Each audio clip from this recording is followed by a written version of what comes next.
সবাইকে শুভেচ্ছা আমাদের এই রিসার্চ লার্নিং প্ল্যাটফর্মের সাথে থাকার জন্য। আর্লি ক্যারিয়ার রিসার্চার বা যারা সবেমাত্র রিসার্চ শেখা শুরু করেছেন তাদের মধ্যে এই প্রশ্নটি জাগে প্রায়শই যে রেফারেন্স এবং বিবলিওগ্রাফি এই দুটোর মধ্যে কোনো ডিফারেন্স আছে কিনা। যদি থাকে ডিফারেন্সটা আসলে ঠিক কী, আজকে আমাদের সেশনে আমরা একটু বিস্তারিতভাবে জানার চেষ্টা করব যে রেফারেন্স এবং বিবলিওগ্রাফির মধ্যে কি কি পার্থক্য রয়েছে। রেফারেন্স এবং বিবলিওগ্রাফি নিয়ে কথা বলার আগে আরেকটি শব্দ সম্পর্কে আমরা পরিচিত হব, যেটাকে আমরা বলছি সাইটেশন বা সংক্ষেপে আমরা বলি সাইট। সো এটি নিয়েও আমাদের অনেকের মধ্যে প্রশ্ন আসে যে সাইটেশন ব্যাপারটা কি আর রেফারেন্স ব্যাপারটা কি এবং বিবলিওগ্রাফির সাথে এদের ডিফারেন্স আছে কিনা।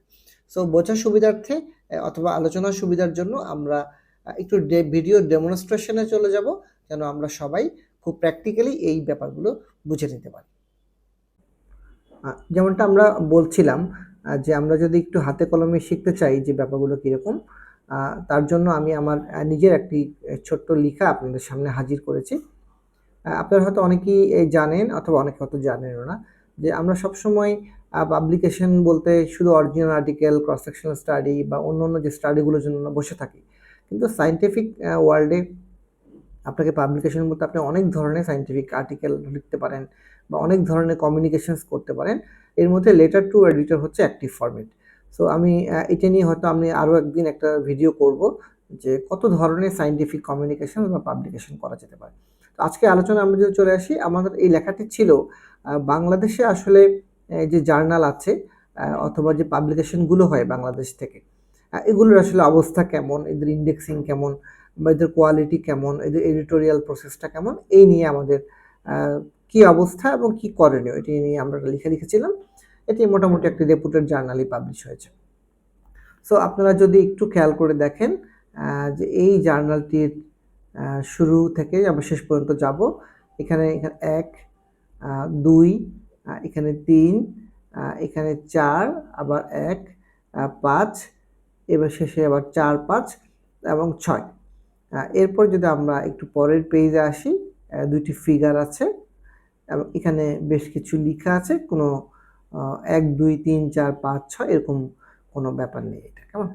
তাহলে আমরা যেটাকে বলছিলাম যে সাইটেশন বা সাইট করা, তার মানে আমি আমার এই লেখার মধ্যে, এই ছোট্ট যে লেখাটি, তার মধ্যে মোট 6টি রেফারেন্সে উদ্ধৃত করেছি। বলতে পারেন যে 6টি সোর্স থেকে আমি আমার এই লেখাগুলোকে এনেছি, সেটাকে আমি সাইট করেছি। তাহলে এখন সোর্স আর সাইট শব্দটার মধ্যে আবার একটু কনফিউশন তৈরি হচ্ছে। কনফিউশনের কিছুই নাই। ধরে নেন আমি যখন এই লেখাটি লিখছি তখন কি শুধুমাত্র এই 6টি সোর্সই আমি পড়েছি? নিশ্চয়ই না। আমাকে হয়তো 40টি বা 50টি সোর্স থেকে আমাকে পড়তে হয়েছে। সেই সোর্সগুলোর মধ্যে আমার আর্টিকেল আছে, আমার হয়তো নিউজ পেপারের কোনো কন্টেন্ট আমি পড়তে হয়েছে, ইউটিউবের হয়তো কোনো কন্টেন্ট আমি দেখেছি।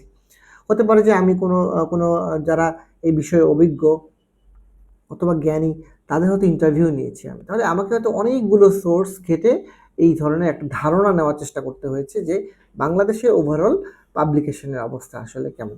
কিন্তু আমার লেখাতে আমি মাত্র 6টা সোর্সকে উদ্ধৃত করেছি। তাহলে যখন আমি আমার লেখার মূল টেক্সটের মাঝে আমার এই সোর্সগুলোকে নাম্বার আকারে অথবা হার্ভার্ড রেফারেন্সিং সিস্টেম অনুযায়ী অথর এবং ডেটকে উদ্ধৃত করব, তখন এই 1, 2, 3, 4, 5, 6 যে নাম্বারিংগুলো, এটিকে আমরা বলছি সাইট করা বা সাইটেশন দেওয়া। আর যখন এই 1 থেকে 6টি রেফারেন্সের যে মূল সোর্সটাকে আমি জার্নালের শেষে একটা লিস্ট আকারে বর্ণনা করছি, তখন তাকে আমি বলছি রেফারেন্স লিস্ট। তাহলে খেয়াল করে দেখেন 1, 2, 3, 4, 5, 6 এই 6টি সোর্সকে আমি উদ্ধৃত করেছি। এখন আপনি আমাকে প্রশ্ন করতে পারেন যে আপনি 50টা সোর্স পড়াশোনা করেছেন, কিন্তু মাত্র 6টি সোর্সকে কেন উল্লেখ করেছেন? তাহলে এখানেই আসলে বোঝার যে ব্যাপারটি বলছিলাম যে আপনি যে 50টি সোর্স পড়েছেন সেটি হতে পারে article, news paper, YouTube content অথবা কোনো পার্সোনাল ইন্টারভিউ অথবা অন্য কোনো সেকেন্ডারি সোর্স থেকেও আপনি নিতে পারেন। তাহলে এই যে 50টি আর্টিকেল পড়েছেন বা 50টি সোর্স আপনি পড়েছেন, এই 50টি সোর্সকে যখন আপনি একটি কাগজের মধ্যে লিখবেন 1, 2, 3, 4, 5, 6 আকারে, তখন এটিকে আমরা বলছি বিবলিওগ্রাফি।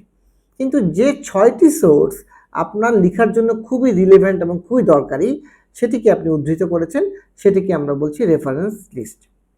আর রেফারেন্স লিস্টের 1, 2, 3, 4 টেক্সটের কোন কোন জায়গায় ব্যবহৃত হয়েছে সেটি যখন আমরা উদ্ধৃত করি আমাদের লেখার মধ্যে, তখন তাকে আমরা বলছি সাইটেশন।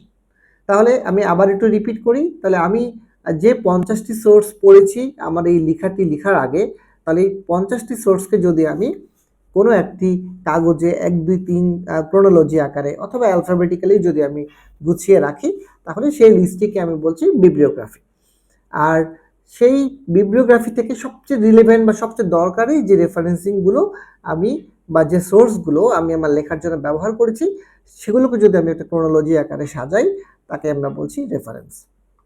আর আমার সোর্সগুলো কোন কোন পয়েন্টে বা ঠিক কোন কোন জায়গায় ব্যবহৃত হয়েছে, সেটিকে যখন আমি আমার মূল টেক্সটে, যেটাকে আমরা বলি ইনটেক্সট, সেটিকে আমরা যখন ইনটেক্সটে ব্যবহার করি, তখন তাকে আমরা বলছি সাইটেশন।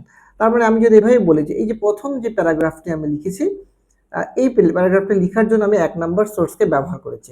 তার মানে আমি 1 নম্বর সোর্সকে আমার লেখাতে এই পজিশনে সাইট করেছি। একই রকমভাবে পরবর্তী প্যারাতেও আমি 1 নম্বর রেফারেন্সটাকে সাইট করেছি। তারপরের যে লাইনগুলোতে আমি 2 নম্বর রেফারেন্সকে সাইট করেছি, এবং এই একইভাবে আমি 3 নম্বর 4 নম্বর, কিন্তু 4 নম্বরের পরে খেয়াল করে দেখেন 5-এর পরে আমি আবার 1 নম্বর রেফারেন্সটাকে সাইট করেছি, কিন্তু আমার রেফারেন্স লিস্ট কিন্তু আমার 1 2 3 4 5 6 এই ক্রোনোলজি আকারেই চলে গিয়েছে। তাহলে আশা করি এর মধ্য দিয়ে আপনারা বুঝতে পেরেছেন যে বিব্লিওগ্রাফি ব্যাপারটা হচ্ছে আপনি যতগুলো সোর্স পড়েছেন তার একটা লিস্ট। সাইটেশন বলতে আমরা বুঝাচ্ছি রেফারেন্স লিস্টে যে সোর্সগুলো ব্যবহার করেছেন, সেই সোর্সগুলো টেক্সটে ঠিক কোন কোন জায়গাতে আপনি ব্যবহার করেছেন, তাকে আমরা বলছি সাইটেশন। আর সাইটেশনের জন্য আপনি যে সোর্সগুলো ব্যবহার করেছেন, সেগুলোকে যদি আমরা একটা সাজাই একটা ক্রোনোলজি অনুযায়ী, সেটা অ্যালফাবেটিক্যালিও হতে পারে অথবা 1 2 3 আকারেও হতে পারে এটা। সো তাকে আমরা বলছি রেফারেন্স লিস্ট। এখন অনেকের মনে হয়তো প্রশ্ন আসবে যে বিব্লিওগ্রাফিটা আসলে কোথায় ব্যবহার করা হয়। কারণ আমরা সায়েন্টিফিক আর্টিকেল যখন আমরা পড়ি বা সায়েন্টিফিক যে কোনো কন্টেন্টে আমরা যখন পড়াশোনা করি, তখন আমরা কিন্তু রেফারেন্সগুলো সহজেই দেখতে পাই, কিন্তু বিব্লিওগ্রাফি তো সচরাচর আমাদের চোখে পড়ে না।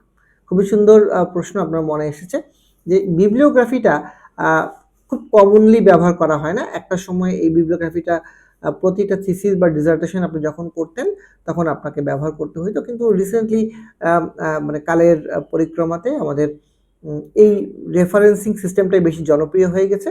কিন্তু এখনও পর্যন্ত অনেক ইউনিভার্সিটিতে আপনি যখন থিসিস লিখছেন বা ডিসার্টেশন লিখছেন অথবা কোনো রিসার্চ পেপার লিখছেন, অথবা ইভেন আপনি কোনো একটা সায়েন্টিফিক কন্টেন্ট লিখছেন, আপনার সুপারভাইজার অথবা আপনার ডিপার্টমেন্টের হেড জানতে চাইতে পারে যে আপনি কতগুলো সোর্স আসলে লিখেছেন, দেখেছেন বা পড়েছেন বা জানার চেষ্টা করেছেন।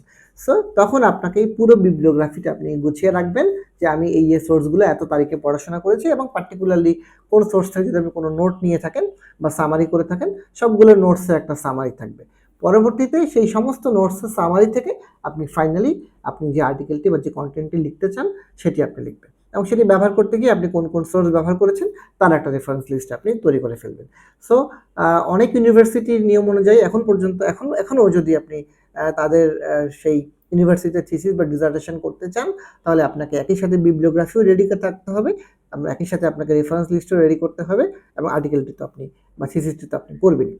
সো এটি আপনাকে মাথায় রাখতে হবে যে বিব্লিওগ্রাফির প্রয়োজনীয়তাটা এখন অনেকটাই কমে গিয়েছে, কিন্তু এর প্রয়োজন আসলে কখনোই ফুরাবে না, সবসময় এর প্রয়োজনীয়তা থাকবে। বিশেষ করে নতুন যারা রিসার্চার হচ্ছেন তাদের জন্য বিব্লিওগ্রাফিটা মেনটেন করাটা অনেকাংশে হেল্পফুল, যাতে আপনি অনেক সোর্স যখন পড়াশোনা করেন নিজেকে যেন হারিয়ে না ফেলেন, তার জন্য এই বিব্লিওগ্রাফিটা খুব ইম্পর্টেন্ট। এখন আরেকটি প্রশ্ন আপনার মনে আসতে পারে যে আসলে রেফারেন্সিংয়ের জন্য যেরকম আমরা ভ্যানকুভার সিস্টেম, হার্ভার্ড সিস্টেম বা আপা সিস্টেম, যেটাকে আমি বলি এপিএ, আসলে আপা বলাটা ঠিক হচ্ছে না, এটা হচ্ছে এপিএ স্টাইল, অথবা হাজারো ধরনের স্টাইল আছে। ইভেন আপনি যে জার্নালে সাবমিট করতে চাচ্ছেন, যদি ল্যান্সেটে সাবমিট করতে চান, ল্যান্সেট একটা স্টাইল আছে রেফারেন্সিং করার জন্য। নিউ ইংল্যান্ড জার্নাল অফ মেডিসিনে যদি সাবমিট করতে চান, তার একটা স্বতন্ত্র স্টাইল আছে। অনেক জার্নালের একটা স্বতন্ত্র স্টাইল আছে। সো আপনি যখন রেফারেন্সিং করবেন, তখন অবশ্যই আপনি যেখানে সাবমিট করতে চাচ্ছেন বা যে প্রতিষ্ঠানের জন্য আপনি লিখছেন, সেই প্রতিষ্ঠানের ইনস্ট্রাকশন আপনাকে ফলো করেই আপনার রেফারেন্সিংগুলো গুছিয়ে রাখতে হবে আপনাকে। এটা এখন প্রশ্ন হচ্ছে যে বিব্লিওগ্রাফিটা আসলে কিভাবে গুছাবো, এর কি কোনো নিয়ম আছে? সাধারণত বিব্লিওগ্রাফিটার গুছানোর জন্য ইনস্ট্রাকশনটা হচ্ছে নিউমেরিক্যালি আপনি করবেন, অর্থাৎ আপনি প্রথমে যে সোর্সটি পড়েছেন সেটা 1 নম্বর করবেন, পরবর্তীতে 2 নম্বর 3 নম্বর, এভাবে আপনি যতগুলো সোর্স পড়তে থাকবেন ততগুলো নাম্বারিং করে করে আপনি আগাতে থাকবেন। সাধারণত বিবলিওগ্রাফিতে আপনি সোর্সটি উল্লেখ করবেন এবং কত তারিখে আসলে আপনি সেটি পড়েছেন সেটি আপনি উল্লেখ করে রাখতে পারেন, এবং যদি কোনো ইম্পর্টেন্ট কোনো টপিক থাকে বা কোনো নোটস থাকে সেটা পাশে আপনি রাখতে পারেন, সেটি আপনি আপনার মতো করে গুছিয়ে নিতে পারেন আর কি। সো বিবলিওগ্রাফির ক্ষেত্রে নিয়মটা হচ্ছে ক্রোনোলজিক্যালি 1 2 3 দিয়ে করতে পারেন, আনলেস আপনার ইউনিভার্সিটি বা আপনার সুপারভাইজার আপনাকে অন্যত্র কোনো নিয়মে করতে বলে আর কি, আদারওয়াইজ আপনি করবেন। আর রেফারেন্সিং এর ক্ষেত্রে আপনি অবশ্যই আপনি যার জন্য লিখছেন বা যে জার্নালে সাবমিট করতে চাচ্ছেন তার ইনস্ট্রাকশন আপনি ফলো করবেন। লাস্টলি আমি যদি একটু ডিফারেন্সটা বোঝার চেষ্টা করি খুব সংক্ষেপে, যে রেফারেন্স এবং বিবলিওগ্রাফি ডিফারেন্সটা কি, তাহলে বলবো বিবলিওগ্রাফিটা হচ্ছে আপনি যতগুলো কন্টেন্ট পড়ছেন তার একটা সামারি, আর রেফারেন্স হচ্ছে আপনি যে কয়টি সোর্স আপনার লেখাতে ব্যবহার করছেন তার একটা সামারি। বিবলিওগ্রাফি লেখার জন্য আপনার ক্রোনোলজিক্যালি আপনি স্টাইল ফলো করবেন, অর্থাৎ 1 2 3 দিয়ে ফলো করবেন। রেফারেন্সিং এর জন্য আপনি ভ্যানকুভার, হার্ভার্ড অথবা যে প্রতিষ্ঠানের জন্য লিখছেন সে তার নিয়ম অনুযায়ী আপনি রেফারেন্সিংগুলো গুছাবেন। বিবলিওগ্রাফি সাধারণত অনেক বড় হয়ে থাকে, রেফারেন্স লিস্ট সাধারণত ছোট হয়ে থাকে। বিবলিওগ্রাফিতে আপনি যতগুলো কন্টেন্ট পড়বেন তার বেশিরভাগগুলোই আসলে আপনি ইনটেক্সটে সাইটেশন দেবেন না, কিন্তু রেফারেন্সিং আপনি যতগুলো ব্যবহার করবেন প্রত্যেকটি আপনার মূল টেক্সটের মধ্যে সাইটেশন থাকতে হবে। তাহলে আজকে আমরা এই পর্যন্তই রাখছি। আগামী পর্বে আমরা নতুন কোনো টিপস অথবা ট্রিক্স নিয়ে আমরা কথা বলবো। সে পর্যন্ত আমাদের সাথেই থাকুন, আমাদের চ্যানেলটি সাবস্ক্রাইব করুন। গবেষণাকে ছড়িয়ে দিই সবার মাঝে। ধন্যবাদ।